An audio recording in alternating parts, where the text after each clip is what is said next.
Welcome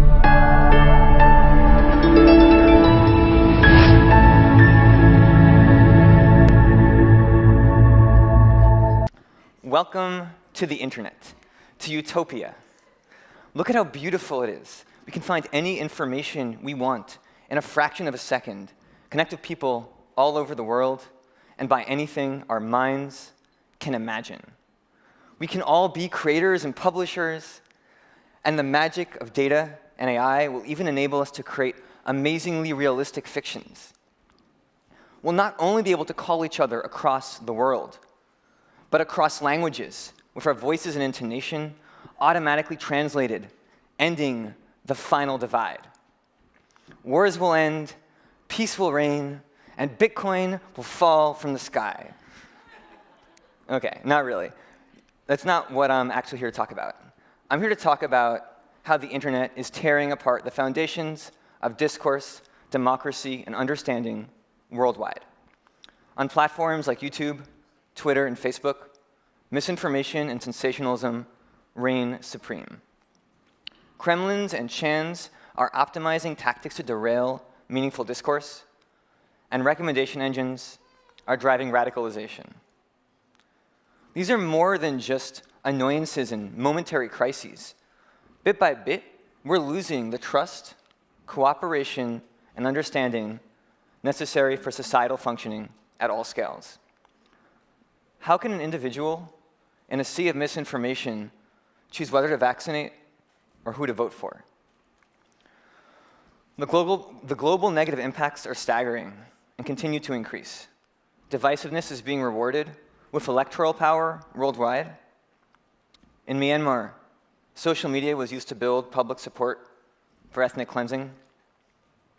And those AI advances I mentioned, they could usher in waves of faked audio and video indistinguishable from the real thing.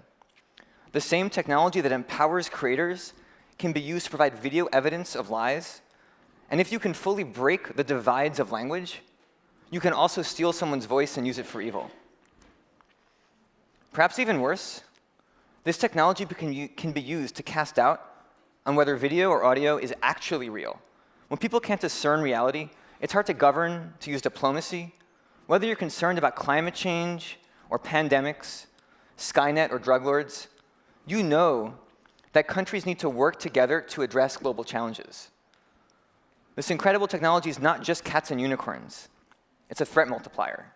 It can increase the overall level of outrage, hatred, and violence in a world full of powder kegs just waiting for a spark. And at the same time, it weakens our ability to contain any explosion. So that all sounds pretty dark. How did things get so bad, and what can we do to heal our public sphere before it's too late? Well, there's an alternate world where truly bad people created the internet. Maybe hard to believe, we don't live in that world. Many of the creators of these systems were at worst oblivious and often deeply principled, some in this room. In fact, their own well-meaningness and focus on creating more good things blinded them to the ways that their systems were causing harm. Things got this bad because we relied on goodwill alone, and that's just not good enough. When you consider the information environment that enables us to make sense of the world, to understand one another, it's a beautiful and fragile thing, just like our natural environment. We need to understand what enables this crucial ecosystem to function. What is positive growth and change? And what are the warning signs of a failing infobiome? How do we ensure that its most powerful stewards treat it well, and that we don't unwittingly introduce invasive species that could destroy it? We must learn how to be thoughtful. But how do you keep people thoughtful about their impacts on a delicate ecology that no one understands? An ecology that is so incredibly rich and diverse across regions and communities, and where blight in one area can quickly spread to another? We need to develop incentives, culture, infrastructure that support thoughtfulness. We have to address those complex trade-offs that have blocked meaningful action. This is not a quick fix. That doesn't mean it can't have significant impact quickly. There's a lot of knowledge and expertise that we already have that just needs to be digested and resourced. If we can empower thoughtful institutions within companies, academia, and society, we can make this happen. How will we know if we succeeded? Well, one sign is when the unintended societal consequences are elevated to the same level of importance as legal and security risks in tech platforms or as participant consent in academia. This means significant resourcing, dedicated organizations, and impacts on who gets promoted or gets tenure. What if 5 or 10% of an organization's resources went into understanding and mitigating negative consequences? This may sound like a lot, but it's a huge bargain compared to the impacts of some regulatory proposals. Platforms have in the past few years begun moving toward this, and NegativeImpacts.org is encouraging a similar mindset in academia. One approach that may help is the idea of product impact advisory boards, a group of external experts focused on a particular issue area or region. They're NDA'd and invited to advise a company's product teams on unintended consequences before product changes are out in the wild. They can't directly change a product, but they can inform and support those within the company who are empowered to. This is not all that crazy. Companies like Facebook, Google, and Twitter have taken baby steps in this direction, creating things like trust and safety advisory boards.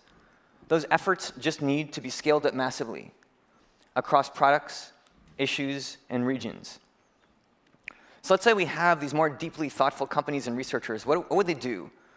I can talk your ear off about our knowledge pipeline and how particular actions can strengthen our information ecosystem at different stages along that, from creation to distribution to real-world impact. But the details here are a whole nother set of talks.